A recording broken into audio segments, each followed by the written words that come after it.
Good evening students. चलिए अब हम लोग अपने अगले पॉइंट को आगे बढ़ाते हैं। जो हमारा अगला पॉइंट होगा वो इस प्रकार है, आप पहले इसको हिंदी में नोट करिए। राष्ट्रीय अनुशासन के विकास पर बल। पॉइंट है राष्ट्रीय अनुशासन के विकास पर बल। हिंदी में हो गया, अंग्रेजी में लिखिए focus on the development of national discipline. National discipline, उम्मीद है कि आपने लिख लिया है। Focus on the development of national discipline, राष्ट्रीय अनुशासन के विकास पर बल। चलिए इसको हम लोग करते हैं, इसको समझते चलते हैं कि ये क्या है। ऐसा माना जाता है कि अनुशासन ही देश को महान बनाता है। ऐसा कहा जाता है कि वह राष्ट्र जो अनुशासित नहीं है वह समय के साथ विलुप्त हो गया है, वह समय में विलुप्त हो गया है, वह अपने अस्तित्व की रक्षा करने में विफल रहा है। इसीलिए अनुशासन का विशेष महत्व है हमारे जीवन में, और राष्ट्र की समृद्धि के लिए, राष्ट्र की प्रगति के लिए भी राष्ट्रीय अनुशासन का होना आवश्यक है।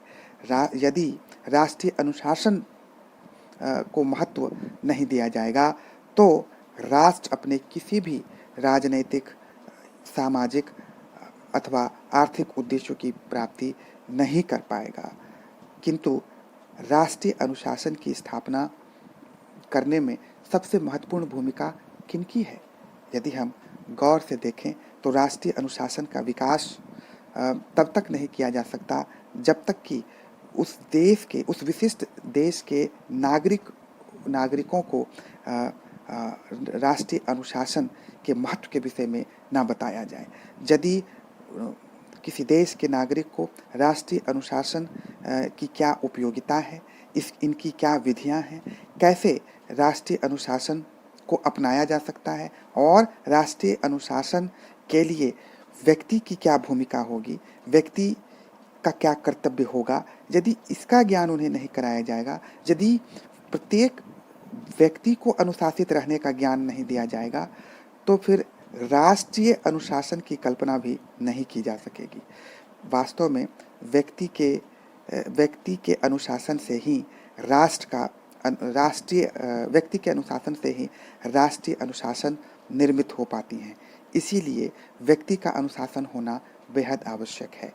भारतीय शिक्षा पद्धति का यदि हम विश्लेषण करें तो हमें यह ज्ञान प्राप्त होता है कि भारतीय शिक्षा पद्धति अनुशासन पर प्रारंभ से ही विशेष बल देती रही है। भारतीय शिक्षा पद्धति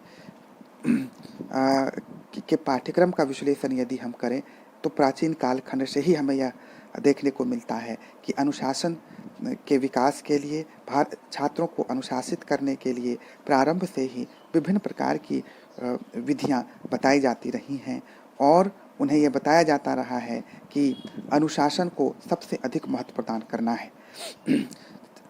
अपने पिता के प्रति, अपने माता के प्रति, अपने गुरु के प्रति, अपने समाज के प्रति, अपने देश के प्रति उनके आचरण कैसे होने चाहिए, उनका अनुशासन कैसा होना चाहिए, इसके विषय में उन्हें बताया जाता रहा है। आदर्श अनुशासन क्या है, इसके विषय में उन्हें जानकारी दी जाती रही है। पाठ्यक्रम में उन्हें कई ऐसे अवसर प्राप्त किए जाते रहे हैं ताकि वे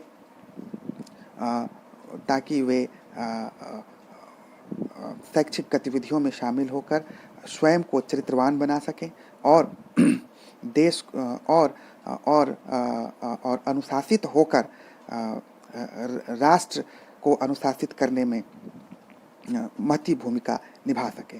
तो इस प्रकार से राष्ट्रीय अनुशासन के सभी आवश्यक तत्वों के विषय में प्रमुख जानकारी प्रदान करने में और इसके प्रति छात्रों को तथा समाज को जागरूक बनाने में भारतीय शिक्षा पद्धति प्रारंभ से ही विशेष रूप से प्रयत्नशील रही है।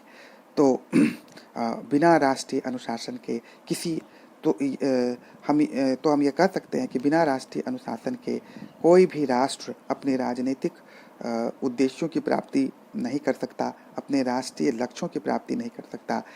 इसीलिए राजनीतिक सफलता के लिए राष्ट्रीय अनुशासन का पालन करना आवश्यक है और भारतीय शिक्षा पद्धति के विश्लेषण से स्पष्ट होता है कि राष्ट्रीय अनुशासन के विकास में इनकी विशेष भूमिका है। इसीलिए हम कह सकते हैं कि भारतीय शिक्षा पद्धति का संबंध राजनीतिक तत्वों से निश्चित रूप से है, अर्थात इसकी राजनीतिक पृष्ठभूमि निश्चित रूप से है। चलिए इसका मैं आपको अंग्रेजी रूपांतरण भी करके बताता हूँ कि when we study the historical aspect of Indian education system, then we understand one thing very well, that Indian education system has given great significance. Indian education system, right from the beginning, is giving great significance to national discipline. Full stop. It gives importance to national discipline, and it uh, it spreads the awareness that without national discipline, no country in the world can have political stability. Full stop.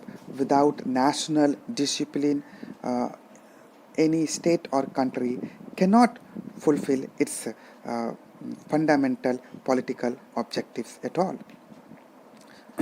But it is also very important to know that how the national discipline will be built.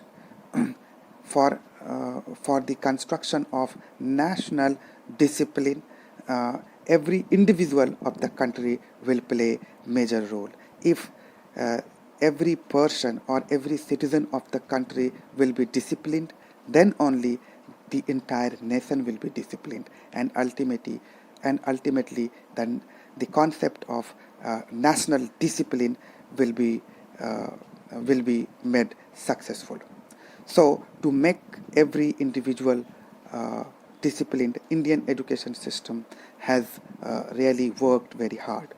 Right from the beginning, Indian education system is giving knowledge and spreading awareness regarding the ultimate discipline that every student should have for their parents, for their society, and for their nation, etc. It has given knowledge about different methods with the help of which the character of discipline can be developed within the citizen of the country. So we can understand that that without national discipline, the political goals cannot be achieved. So this simply indicates that Indian education system, by helping in having ideal national discipline, definitely helping the stable political system to exist in the country, which ultimately indicates that Indian education system is having its political background. चलिए अब एक हम लोग अगला करते हैं, राजनीतिक नेतृत्व के लिए आवश्यक गुणों के विकास पर बल। राजनीतिक नेतृत्व के लिए आवश्यक गुणों के विकास पर बल। हिंदी में लिख लीजिए, अब अंग्रेजी में, focus on the development of political leadership. उम्मीद है कि आपने लिख लिया है। Focus on the development of political leadership. चलिए इसको डिस्क्राइब करते हैं हम लोग। जैसा कि हम जानते हैं कि जो आज का बालक है, भविष्य में उन्हीं के हाथों में देश की बागडोर आएगी और देश के नेतृत्व करने की जिम्मेवारी भी उनके पास होगी। भारतीय शिक्षा पद्धति इस तत्व को प्रारंभ से ही महत्व देती रही है और प्रत्येक छात्र में नेतृत्व के गुण विकसित हो सकें, इसके लिए प्रयत्नशील रही है। छात्रों को शारीरिक, मानसिक और छात्रों को शारीरिक तथा मानसिक रूप से भी नेतृत्व के लिए तैयार करने में भारतीय शिक्षा पद्धति महत्वपूर्ण भूमिका निभाती रही है। इतना ही नहीं, भारतीय शिक्षा पद्धति के विश्लेषण से यह स्पष्ट होता है कि भारतीय शिक्षा पद्धति छात्र को राजनीतिक नेतृत्व के लिए तैयार करती है और राजनीति से जुड़े हुए उन सभी कर्तव्यों, कार्यों, भूमिकाओं, आदर्शों, मूल्यों इत्यादि के विषय में छात्र को व्यापक ढंग से जानकारी प्रदान करती है, ताकि छात्र भविष्य में छात्र पर जब इस तरह की जिम्मेवारी आएगी तो वो निश्चित रूप से उसका निर्वहन सफलतापूर्वक कर सकें। राजनीतिक नेतृत्व का गुण विकसित करने के लिए भारतीय शिक्षा पद्धति कई ऐसे अवसर प्रदान करती हैं। पाठ्यक्रम में कई ऐसे क्रियाओं का समावेश है, शैक्षिक गतिविधियों का समावेश है, जो निश्चित रूप से नेतृत्व के गुण विकसित करने में छात्रों की सहायता करते हैं।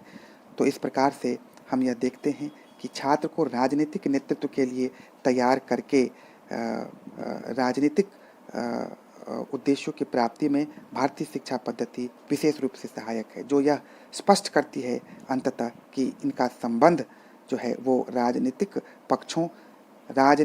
पक्षों से निश्चित रूप से है। तो इस प्रकार से इसको आप डिस्क्राइब कर लीजिए। अंग्रेजी में भी मैं आपको डिस्क्राइब कर देता हूँ कि when we study the Indian historical aspects of Indian education system, then we realize one thing very well, that Indian education system has given significant importance to political leadership, to the concept of political leadership. Full stop कीजिए.